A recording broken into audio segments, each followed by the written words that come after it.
La mauvaise pratique d'une politique de prestige en lieu et place de la résolution des besoins élémentaires de la population.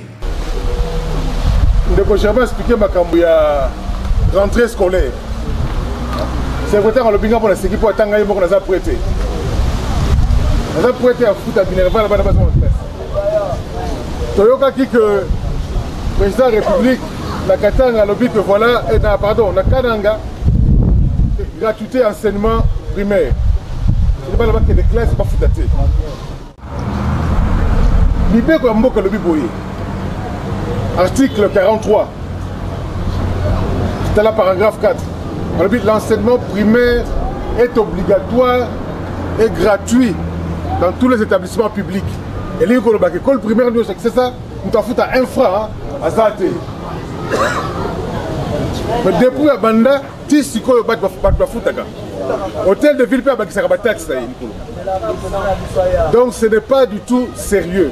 Donc on est à l'hôpital. Toko c'est là, pas peut siffler pour que la campagne, mais on va dire campagne. Campagne dans bon l'état. C'est là que ça s'attire ba Congo drapeau de drapeau. Ba fongo li chaîne ya sika.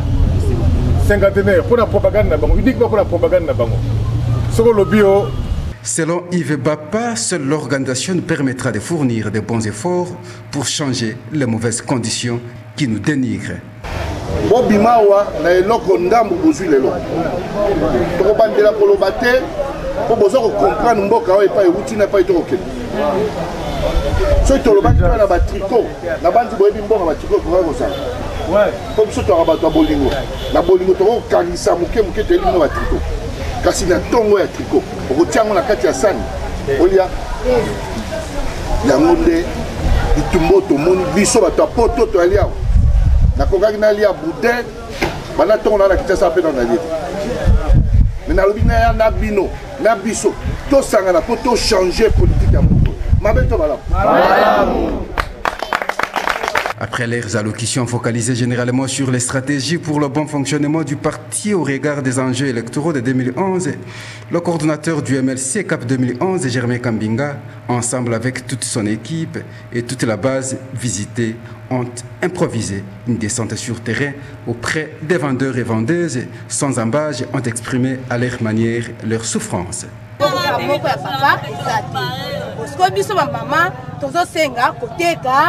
Bon, la neti ngai na teka masanga na teka bloka kolia bon place mobimba coureza la kati coureza tozo teka na glace glace on peut pas que comme musika bon siko to koteka ndenge ni bana ba ko vivre ndenge ni lelo bloka komata neti poisson et uti komata kala mingi bon siko to koteka et mati to bana ko somba kanto na kama na 42000 lelo to komi ko somba ngona na 42000 poisson ya minene komi na 60 na plateau moye to sala siko na mbongo sama kala voilà deko bamba lié pour regarder venir nyongo déjà nyongo bale na ngona on t'a rapproché pour la kana ngotie mai pe kana ngo moi MC c'est mai kana ngo to so mai te kura pasi mbuse betia mai kwa tikoto mo teka ezalité yango na posa ata MC 3 na mukolo kwa nyonga nyongo na mbongo to teka makate ngambonga bati ya so tingo ya teke so sili ya mbonga deko yani be prepare na mezo ko kana ngotie to la kamu mzo so kamu ko no na bati na na posa kula la be avec bien bala ba son classe ba son classe de mo ate parce que tous ont moyen au lia hein et on te teka bakaye mi balé bon et tambola pe vraiment te bon izate depuis que son bakaye fandara boye ça passe il y a tout ça passe ça bilo izate so ba mama ezote kamate mbongo ezate tiko mbongo ezate bato bazofuta mate biso pe tozozwa mbongo te tokomi bapaka moya kolisa bakoko na ndako ezate moya kolata ezate ne matariki bala koluka kombo somba kombo muke mbongo ezate mbongo tango ko kozonga ko forcer ngwa to sala ngona nzala kutume tozo bunda kaka po tozo vivre za mboka na biso mamunyasa ba courant ezala organiser na ndenge moko bien comme ça to vivre ndenge batu ba vivaka. Après de se rendre compte des conditions de vie de sa base, le coordonnateur du MLC CAP 2011 n'a pas manqué d'exprimer son indignation. Nous venons d'organiser là donc le 3e culte républicain du MLC CAP 2011. Donc c'est une initiative avant-gardiste qui vise à mettre le mouvement de libération du Congo en ordre de bataille pour les élections en termes d'organisation. Et cela suppose que nous ayons l'information exacte sur comment les Congolais vivent, comment est-ce qu'ils font pour nouer les deux bouts du mois, parce que finalement la politique n'a d'intérêt que si elle agit dans le sens de l'amélioration des conditions de vie. Nous faisons la politique pour le peuple, nous devons savoir comment nos mamans font pour nous nourrir, pour nous envoyer à l'école, comment les papas font pour gagner leur vie et faire en sorte que la cellule familiale soit préservée. Et à l'évidence, lorsque nous laissons circuler le micro, nous nous rendons compte effectivement qu'il y a encore beaucoup de choses à faire, et c'est précisément le rôle du mouvement de libération du Congo, premier parti d'opposition, donc le parti de l'alternance, la véritable alternative, et j'espère qu'au regard de tout ce que les Congolais vivent, tout comme nous, ils auront la volonté de travailler pour que lorsque le moment sera venu, le moment du bilan, j'entends que l'alternative émerge.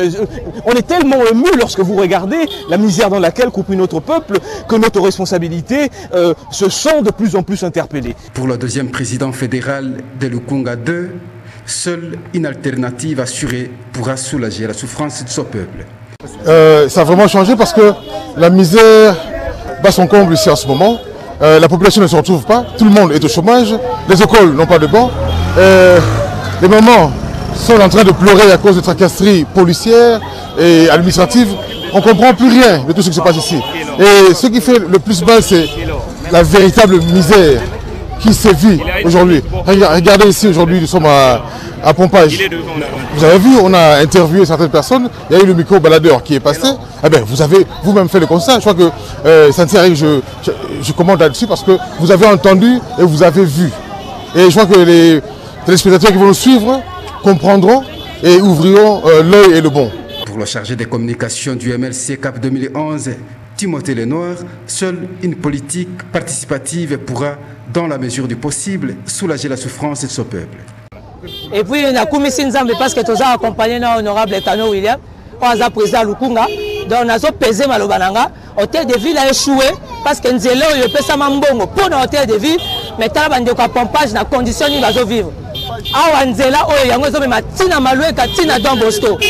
Régie des OP ezali avec sika oyo ezali oyo bazolamba mai pour la population quinoise. Hôtel de ville a échoué.